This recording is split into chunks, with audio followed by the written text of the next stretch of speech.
Hi అండి, నమస్తే. Welcome to our channel అండి. ఈరోజు వీడియో వచ్చేసి ఇంట్లోనే ఆవు నెయ్యి ఎలా తయారు చేసుకోవాలా అనడమే.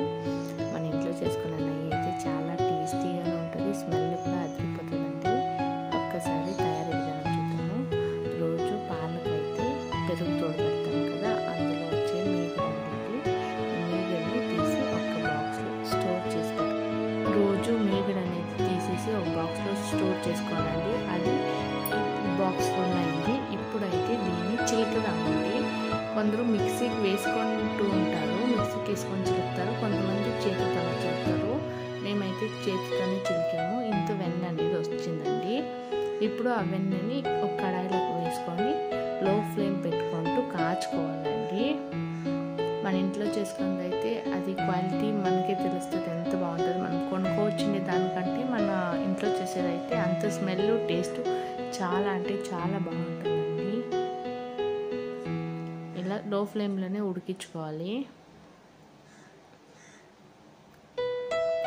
ఉడుకుతున్నప్పుడైతే కమ్మటి స్మెల్ అయితే వస్తుందండి. చాలా అంటే చాలా బాగా వస్తుంది స్మెల్. నాకైతే లో ఫ్లేమ్లో 10 minutes పట్టింది. ఇలా ఉడుకుతూ ఉండాలండి. చూడండి, ఇప్పుడైతే చాలా క్లీన్గా ఉడికిందనమాట. ఇప్పుడు తమలపాకు ఉంటుంది కదా, దాన్ని తొట్టం అనేది వేసుకుంటామండి. మా సైడ్ అయితే తొట్టం అంటాము, మీ సైడ్ ఏమంటారో నాకు కమెంట్ సెక్షన్లో కమెంట్ చేయండి. ఇది వేసుకుంటూ ఇంకా ఒక్క నిమిషం ఉడికితే చాలు. ఆ తర్వాత ఆఫ్ చేయగానే ఇప్పుడు ఆపేసానండి. చూడండి,